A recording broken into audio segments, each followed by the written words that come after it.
चाहते हो हाउस में भी दरोगा बैठे? ये चाहते हो? तो झाड़ा तलाशी ले नंगा कर करके ये चाहते हो? तो फिर चिल्लाओगे कि अच्छा ये विशेषाधिकार का हनन है, हम 25 लाख लोगों से चुन के आए, दरोगा हमको तलाशी ले रहा है, हमारा गुटखा पकड़ रहा है, बीड़ी निकाल रहा है मेरी जेब से, तब भी बुराई हो जाएगी। मैंने 25 साल लगातार पार्लियामेंट कवर की है, 25 साल। विवेक जी, हमें सांसदों का अहम भी मालूम है। सिक्योरिटी गार्ड कहते सर इधर से नहीं इधर से, तो उसको ऐसे घूरते हैं जैसे नेत्रों से ही खा जाएंगे। बोले अच्छा हमको बताओगे, और वो भी पार्लियामेंट में।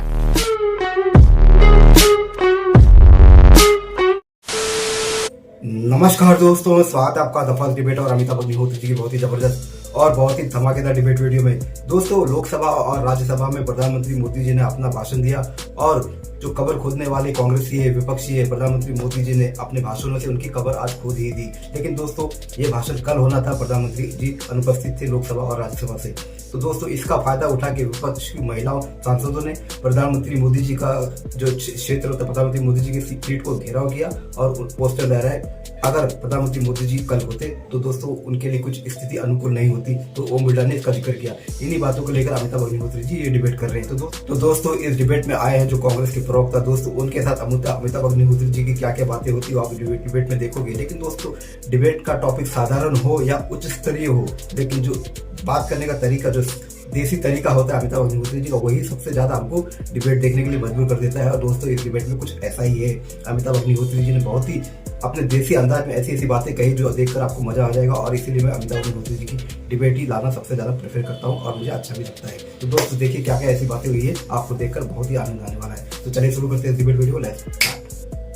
ये टीवी वाले भाई, कैमरा इस ओर कर दो तुम। विवेक जी, जवाहरलाल जी के साथ तमाम ना इत्तेफाकियां रही, तब भी विरोधी पक्ष था, विरोध पक्ष था। यहां तो नरवणे की किताब है, क्या लिखा नहीं लिखा नरवणे जाने, लेकिन उस समय तो चाइना के साथ जो हुआ वो सबकी आंखों के सामने था, सबकी आंखों के सामने था। ननकू भी जान रहा था, रज्जाक भी जान रहा था कि चाइना ने हमारी क्या गति बनाई। पंडित जी के जीवन का वो सबसे स्याह पक्ष था। फिर भी पंडित जी की शारीरिक सुरक्षा को कोई संकट कभी नहीं हुआ ना। इंदिरा गांधी से कितनी नाइत्तेफाकी थी, लेकिन हाउस में ऐसा नहीं हुआ कि इमरजेंसी लगा दी उन्होंने। तो लाखों लोग डीआईआर मीसा में अंदर ठोंक दिए। कीर्ति जी बैठे, मुलायम सिंह जी भी 19 महीना जेल रहे थे। उनके डंडे नहीं पड़े होंगे, बड़े नेता थे, लेकिन जो छोटे मोटे समाजवादी थे उनके तो सब पिछवाड़ा लाल कर दिया दरोगाओं ने 19 महीने में। लेकिन ऐसा नहीं हुआ कि इंदिरा गांधी की सुरक्षा को खतरा सदन के भीतर हो। अगर स्पीकर ये कह रहा है विवेक जी, और चेयर से कह रहा है, आसन पर बैठकर कह रहा है, तो इससे बड़ी बात तो फिर लोकतंत्र में नहीं हो सकती। न वक्ता की, न प्रवक्ता की, न नेता की, न अभिनेता की। नहीं, देखिए, अगर इतना ही अध्यक्ष जी को खबर रहती संसद के बाहर की या सूचनाएं रहती हैं, तो ये अगर ये होता, बाहर की नहीं, अंदर की, बाहर की खबर नहीं, अंदर का मसला है जी। नहीं, देखिए बात, देखिए अंदर बाहर सबकी है कि सब सूचना। दूसरी बात देखिए, ये इनकी बीजेपी की एक उसमें है शामिल विक्टिम बनने की। अभी पंजाब का जिक्र हमारे विद्वान साथी ने किया, अरविंद सिंह जी ने, पंजाब में हुआ, या और मौके पे आंसू बहाने की, विक्टिम दिखाने की, ये इनकी ये भी आदत है। ये तो ये दिखाना चाहते हैं मुद्दों से ध्यान हटाने के लिए कि देखिए हमारे प्राणों पे संकट है। अगर पंजाब में भी हुआ था या अंदर संसद के हुआ है, तो ये कमजोरी किसकी है?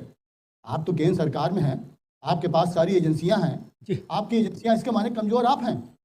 आप अपनी कमजोरी को दूसरे के ऊपर ढाल के उसको निशाना बनाना चाहते हैं। ये बेशर्मी की हद हो गई बिल्कुल। ये ठीक, विवेक जी, यानी कांग्रेस ये कहना चाह रही है जैसे भाई एक परिवार के लड़के ने अपने पड़ोसी को कूट दिया दबा के, क्या? तो जिसने कूट दिया उसका बाप कह रहा है, लोग आए शिकायत करने कि तुम्हारे लड़के ने मारा हमारे लड़के को। तो बोले ये मसला उसके मारने का नहीं है, ये मसला तुम्हारे लड़के की कमजोरी का है यार। इसको बादाम खिलाया करो, भागो यहां से, चवनप्राश दिया करो रात में दूध के साथ गुनगुने, मुनक्का और छुआरे डाल के दो। जान नहीं है, बताओ ये मेरे लड़के की कमी है क्या? ये तुम्हारे लड़के की कमजोरी है। ये कह रहे हैं तो आपको प्रणाम कांग्रेस को, तब कांग्रेस को प्रणाम ही करना पड़ेगा। अगर उसकी समझ इतनी बड़ी है तो फिर क्या कौन कहेगा? गजब बात है। मैं एक बात कहूंगा लोकसभा अध्यक्ष के सचिवालय के लिए कि कांग्रेस के प्रतिनिधि मांग कर रहे हैं कि अगर ऐसा है तो जांच को आगे बढ़े। मैं तो कह रहा हूं जांच को आगे नहीं बढ़ाइए, उनकी सांसदी लीजिए जो ऐसा करने का प्रयास कर रहे थे। और एनएसए लगा के जेल में भेजिए। जनप्रतिनिधि होने का मतलब अराजक होने का लाइसेंस तो नहीं ना भाई साहब। जनप्रतिनिधि है तो क्या इसका मतलब अराजक हो जाएंगे? क्या चाहते हो, हाउस में भी दरोगा बैठे, ये चाहते हो? तो झाड़ा तलाशी ले नंगा कर करके, ये चाहते हो? तो फिर चिल्लाओगे कि अच्छा ये विशेषाधिकार का हनन है, हम 25 लाख लोगों से चुन के आए, दरोगा हमको तलाशी ले रहा है, हमारा गुटखा पकड़ रहा है, बीड़ी निकाल रहा है मेरी जेब से, तब भी बुराई हो जाएगी। मैंने 25 साल लगातार पार्लियामेंट कवर किए, 25 साल। विवेक जी, हमें सांसदों का अहम भी मालूम है। सिक्योरिटी गार्ड कहते सर इधर से नहीं इधर से, तो उसको ऐसे घूरते हैं कि जैसे नेत्रों से खा जाएंगे। बोले अच्छा हमको बताओगे, और वो भी पार्लियामेंट में? यहां तो मेरी चलेगी। इसलिए महत्वपूर्ण है ये विषय। बाहर की सुरक्षा हो तो फिर तो जिम्मेदारी है एसपीजी की है, लेकिन सदन के अंदर एसपीजी नहीं ना, ना आर्मी है, ना दिल्ली पुलिस है, होमगार्ड भी नहीं है। ये ना समझो कह रहे कि तो सरकार की कमजोरी है। आप सरकार की मजबूती देखना चाहते हो तो एक चौकी अंदर ही खुल जाएगी, उसमें कौन सा समय लग रहा है? एक मेज वहीं पड़ जाएगी, 4 कुर्सी पड़ जाएंगे, चौकी खोल दो अंदर ही लोकसभा के। ये चाहते हो? मैं ये चक्कर छोड़ता, बड़े लोग मान लीजिए सोनिया जी राज्यसभा में बैठी हैं और भाजपा और एनडीए के 10-20 सांसद भाग के उनकी तरफ जाके वहां कुछ बदतमीजी करने लगे तो ये ठीक रहेगा? नहीं ना। संसद में तो सुरक्षा की कोई समस्या होनी नहीं चाहिए। हम तीखी बात बोलेंगे तो आप मारोगे क्या गिरा के? तो संसद और चौराहे में फिर क्या अंतर रहा? इतनी भी तीखी बात कहेंगे आप, बात से ही ना प्रतिवाद करेंगे। मैंने 25 साल में कभी नहीं देखा कि प्रधानमंत्री के आसन को घेरा गया, कभी नहीं देखा। 25 साल में इतने प्रधानमंत्री आए और इतने गए। हमने बीपी सिंह देखे, चंद्रशेखर देखे, वाजपेयी जी देखे, नरसिंह राव देखे, मनमोहन सिंह देखे, गुजराल देखे, देवी गौड़ा देखे। कभी ऐसा नहीं हुआ। देवी गौड़ा और गुजराल को बहुत बाहुबली प्रधानमंत्री थे, नहीं ना, उनके पास तो बहुमत कुछ भी नहीं था, सब सटर पटर था। फिर भी ऐसा किसी ने नहीं कहा कि आज गुजराल हुआ आज तो गिराक मारे हाउस में, नहीं ना, या उनका घेर लिया हो आसन। आपको नहीं लगता ये चीज अगर राज्यों तक चली जाएगी कीर्ति जी? नहीं, ये मॉडल खराब है मित्र। कुर्सियां बदलती रहेंगी, व्यक्ति बदलते रहेंगे, क्या आसन वही रहेंगे। मैं इतनी अपेक्षा सोनिया जी से कर रहा था। वो बुजुर्ग नेता हैं, एक लीगेसी है उनके पास। निश्चित तौर पर सोनिया जी की तरफ से एक चिट्ठी जारी हो जाती कितना अच्छा होता। वो सक्रिय है, वो अखबारों में लेख भी लिख रहे हैं इतने बड़े बड़े, तो 4 लाइन की चिट्ठी तो जारी कर ही सकती थी कि मैं स्तब्ध रह गई। और जब मुझे बताया गया कि मेरी पार्टी की महिला सांसद है तो मैं और भी ज्यादा स्तब्ध हो गई और मैं उनके व्यवहार की भर्त्सना करती हूं। कांग्रेस में ऐसे लोगों की कोई जगह नहीं, इतना बोल सकती थी ना।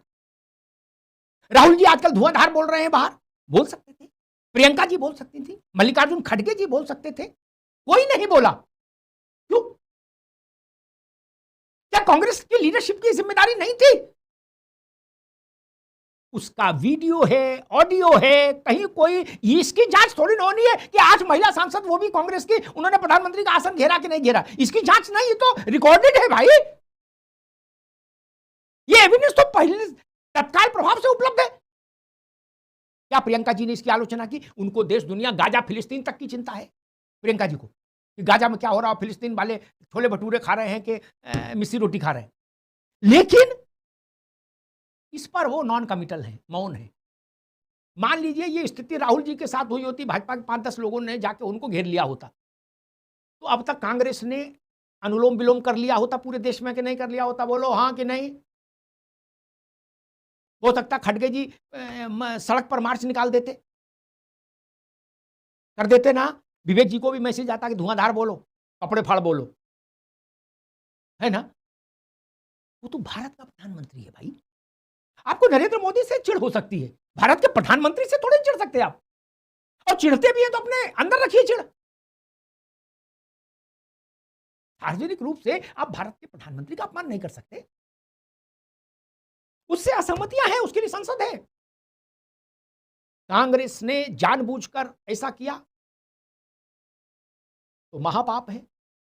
और इस महापाप में 2 का गुणा तब हो गया जब कांग्रेस के टॉप लीडरशिप ने इस मसले पर अपना मौन धारण कर लिया।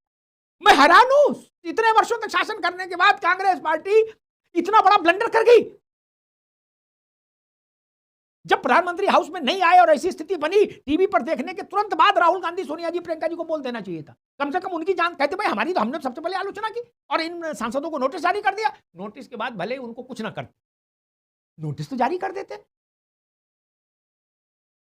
दिखावे के लिए भी, बहू को दिखाने के लिए भी मां कभी कभी बेटी को भी डांट देती घर में, धीमार बहू समझाई, क्या ऐसे ही कर देते। आपके लिए वो नॉन इश्यू हो गया। और राहुल गांधी नरवणे किताब नहीं पढ़ पाए, ये सबसे बड़ा इश्यू हो गया। गजब बात है यार। नरवणे की किताब के लिए मैं एक सुझाव देके बात समाप्त कर दूंगा। नरवणे की किताब की ऐसा ही कार्यक्रम करा लो कन्नौज में, भैया विवेक जी, अखंड रामायण जैसा किताब रखो, टेंट लगाओ, फल फूल है, और नरवणे जी की फोटो लगाओ और अखंड रामायण करा दो किताब की। राहुल जी को बुलाओ, कौन रोक रहा मेरे भाई? चाहे जहां किताब पढ़ो, जहां आपका मन लगे वहां किताब पढ़ो, पेड़ के ऊपर पढ़ो, पेड़ के नीचे पढ़ो, कौन रोक रहा है? नरवणे की नहीं, जितने सेना वालों ने किताबें लिखी सब पढ़ जाओ। और राहुल जी से कहो, बोले सारे लोग दिखाएंगे, सारे लोग दिखाएंगे। बोले नरवणे का जो कुछ कहना सुनना है नरवणे किताब का, वो बोल दे आके बाहर। लेकिन नहीं, हमको लोकसभा में कहनी है बात। तो भैया बाहर बोलोगे तो लोकसभा वाले नहीं सुनेंगे, तब भी सुनेंगे ना। हमको पता है क्यों वही कहनी है, ये पता लगे परविंदर सिंह और 4 मुकदमे ठोक दें हमारे खिलाफ, है फिर लिए वकील टीकमगढ़ से लेके और झालावाड़ तक घूमते फिरो, कहीं बेल कैंसिल हो रही, कहीं बेल मिल रही, कहीं ये कहीं वो सर्टिफिकेट, कहीं ये शपथ पत्र, नेतागिरी करेंगे, मुकदमे सुलझाए।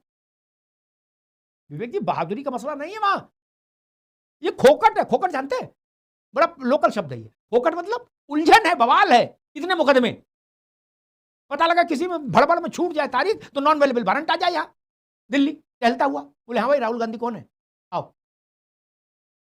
जरूर एक सिपाही जाएगा, अपना कान में वो पेंसिल लगाए, हाँ भाई राहुल गांधी आप ही हैं, ठीक है, लो इस पर दस्तखत करो, रिसीव करो।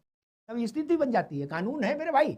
लोकतंत्र का माथा तभी उज्जवल रहेगा, माथा तभी ऊंचा रहेगा जब हम अपने व्यक्तिगत मतभेदों को एक किनारे रखकर संस्थाओं के सम्मान को सर्वोच्च वरीयता दें। चाहे वो प्रधानमंत्री का पद हो, राष्ट्रपति का पद हो, लोकसभा के अध्यक्ष का पद हो, नेता विपक्ष का पद हो, कोई भी पद, जो भारत को चलाने की व्यवस्थाएं हैं उनमें व्यक्ति महत्वपूर्ण नहीं, संस्था महत्वपूर्ण है। संस्था का सम्मान करना सीखिए। धन्यवाद। तो दोस्तों डिबेट हो गई खत्म, वीडियो हो गई पूरी। उम्मीद करता हूँ दोस्तों अमिताभ अग्निहोत्री जी के देसी अंदाज को आप हमेशा पसंद करते हो और उसी देसी अंदाज की वजह से मैं अमिताभ अग्निहोत्री जी का बहुत बड़ा फैन हूँ और उनको पसंद करता हूँ और सिर्फ उनकी डिबेट लाना पसंद करता हूँ। और आप सच्चे अमिताभ अग्निहोत्री जी के फैन हो दोस्तों तो फर्स्ट डिबेट के इस चैनल को सब्सक्राइब करते जरूर जाओगे, क्योंकि मैं सिर्फ अमिताभ अग्निहोत्री जी की ही डिबेट अपने चैनल पर डाला करता हूँ हमेशा।